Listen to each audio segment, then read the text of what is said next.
Caydiruus Xuseen Sahal oo ka mid ah mas'uuliyiinta sarsare ee xisbiga kulmiye ee waddankan Ingiriiska ayaa maanta mar uu nagu soo booqday istuudiyaha labaad ee telefishinka Ariel waxa uu ka hadlay qodobo ay ka mid yihiin wadahadallada Somaliland iyo Soomaaliya iyo sidoo kale siyaasadda arrimaha dibadda Jamhuuriyadda Somaliland halka ay marayso hadalladiisina waxaa ka mid ahaa marka ugu horeysa waxaan u mahadnaqayaa TV-ga Ariel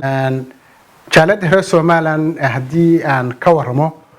waxa weeyaan jaalada ugu badan maxay tahay magaalada degan waa reer Somaliland waana dad aad iyo aad u firfircoon waxyaabo badan qabtay hadday ka mid tahay xagga horumarinta waddanka iyo hadday tahay xagga siyaasadda waxa loo socotan magaalada ugu horeysay Ingiriiska laga ixtiraaf in ahayd Sheffield kowsaraan oo leenahay iminkan MAP-gii ugu horeeyay Soomaali ayaa naga soo baxay marka jaalad aad iyo aad u firfircoon weeyaan oo aad iyo aad waddanka wax ka qabatay xagga siyaasadana aad iyo aad uga firfircoon oo u gashay waddanka siyaasadiisa madaxweynaashii ugu Soomaaliland soo maray marka laga reebo maxay tahay Daahir Yaale iyo Cigaal iyo Cabdiraxmaan labadii madaxweyne ugu dambeeyay magaalada waa nagu yimaadeen madaxweyne Muuse Biix markii ugu dambeysay campaign halka uu nagu yimi waa magaaladii ugu dambeeyay soo maray marka magaalada aad iyo aad u firfircoon arinta kale Somaliland maanta 20 sanadood kadib waxaan u arkaa inay meel fiican marayso Somaliland heerkii markii hore ay joogtay aad iyo aad bay uga fiican tahay waxay tahay maanta heer caalamku wax la qaybsanayo 20 sanadood maalinba waxba soo kordhiyay waxa furmay waxa loo yaqaan infitaax ama aad iyo aad adduunka imika uu daneynayo oo maxay tahay waxyaabo badan doon inuu ka qabsado hadday tahay maalgashi iyo hadday tahay maxay tahay xagga siyaasadaba dawladda badan baa daneynaya waa maqlayseen wasiirkii horumarinta internationalka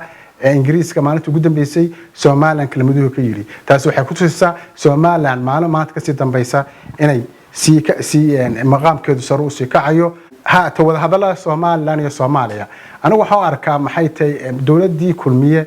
inay ka soo saartay mugdigii maxay tahay Somaliland oo ay soo saartay international maxay tahay scene ama maxay tahay international meeshii adduunka ay tustay in Somaliland aanay ka mid ahayn kana mid noqon doonin Soomaaliya oo ay tahay dawlad madax bannaan 20 sanadood ay soo jirtay waxay qabsatay shirkii ka dhacay London 2012kii kaas wuxuu u furay adduunkii oo dhan min South America ilaa Carabaha ilaa meel kasta in ay jirto Somaliland oo ka mid ahaan jirtay Soomaaliyada wixii isku oran jiray oo 1960kii qaadatay maxay tahay madax bannaanidii haddana la soo noqotay aad iyo aad ayay ma garanaysaa arintaasi maxay tahay ay wax uga bedeshay marka Somaliland had iyo goor iyadu